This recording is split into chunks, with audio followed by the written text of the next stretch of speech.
A Guilt Love Stories, episode number 2. Be loyal in your married life. ఇది శ్రావణ్ సృజన కథ. సృజన మనకి రాసిన కథ. హాయ్, నా ఏజ్ 28. నేను చిన్నప్పటి నుంచి చాలా అల్లారుముద్దుగా పెరిగాను. మా పేరెంట్స్ నాకు ఫ్రీడమ్, ఫైనాన్షియల్ గా అన్ని ఇచ్చారు. And I'm well educated. ఇప్పుడు జాబ్ చేస్తున్నాను. సో జాబ్ అనగానే మన పేరెంట్స్ మనకి పెళ్లి చేయాలని చూస్తారు కదా. అలాగే మా పేరెంట్స్ నాకు మంచిగా పెళ్లి చేసి అంత మంచిగా చేశారు. కానీ ఇక్కడ అసలు కథ స్టార్ట్ అయింది. మా హస్బెండ్ నాకు అసలు టైం యాజ్ అ గర్ల్గా మనం ఏం ఎక్స్పెక్ట్ చేస్తాం, కొంచెం టైం, లేదా ఇక్కడికి వెళ్ళాలి, షాపింగ్కి కానీ బయటకు కానీ ఎక్కడికైనా వెళ్ళాలి అని చెప్పేసి ఇలా చాలా అనుకుంటాం. కానీ నా హస్బెండ్ ఎప్పుడు చూసినా వర్క్ వర్క్ వర్క్ అంటాడు. వీకెండ్స్ వస్తే ఎక్కడికైనా వెళ్దామా అనుకుంటే వీకెండ్స్ ఏమో ఫ్రెండ్స్ దగ్గరికి వెళ్తారు, లేదా ఫ్రెండ్స్ మన ఇంటికి వస్తూ ఉంటారు. ఇలా చాలా ఇష్యూస్ అయ్యాయి మా ఇద్దరి మధ్యలో. ఎన్నో గొడవలు అయ్యాయి. నా దగ్గరకు వస్తాడు only for his physical needs, that's it. అంతకు మించి నా దగ్గరికి అసలు రావట్లేదు. మరి ఏమన్నా పాస్ట్ ఉందా అంటే లేదు, పాస్ట్ కూడా ఏం లేదు. మరి ఎందుకు అలా బిహేవ్ చేస్తాడో నాకు అర్థం కావట్లేదు.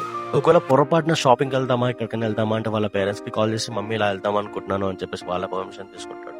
ఏదైనా డెసిషన్ తీసుకుందాము అంటే కూడా సరే వాళ్ళ పేరెంట్స్ పర్మిషన్ తీసుకుని ట్రై చేశాను. ఇలాంటి ప్రేమగా నేను ఉండడం ఎందుకు అనేది థాట్ నాకు వచ్చింది.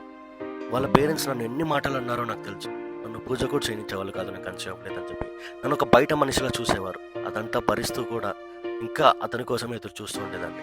కానీ అతను మాత్రం ఒక్క మాట అనేవాడు కాదు. ఇదంతా నేను నా పేరెంట్స్కి చెప్పిన వాళ్ళు మాత్రం అడ్జస్ట్ అవ్వమ్మా, ఏం కాదు అని అంటుంటే ఎంత బాధ అవుతుందో తెలుసా. అటు మా పేరెంట్స్కి చెప్పుకోలేక, ఇటు నా హస్బెండ్కి చెప్పుకోలేక అసలు ఎందుకు రా ఈ జీవితం అన్నట్టు అనిపించింది.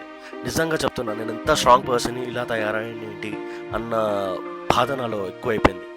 సో అందుకే మీ అందరికీ నేను చెప్పేది ఒకటే, ఒకవేళ పెళ్లి చేసుకోవాలనుకుంటే ఆ పర్సన్ ఎలాంటి వాడు. ఇప్పుడు నాకు సపోర్ట్గా నా హస్బెండ్ ఉండుంటే ఏదైనా చేయగలిగేదాన్ని. ఎవరు వచ్చినా ఏమన్నా నా హస్బెండ్ నాకు సపోర్ట్ చేసినంత వరకు నాకు ఏ బాధ ఉండదు. కానీ నా హస్బెండ్ నాకు సపోర్ట్ చేయకుండా నాకు అపోజ్గా మారిపోతే ఇంకా నేను ఏం చేయాలో నాకు అర్థం కావట్లేదు.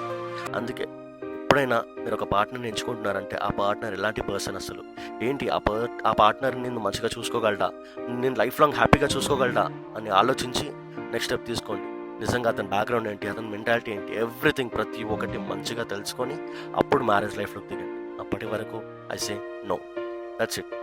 అండ్ మీ లైఫ్లో కూడా ఇలాంటి సిచ్యువేషన్స్ ఏమైనా ఉంటే ప్లీజ్ కామెంట్ రూపంలో తెలియజేయండి.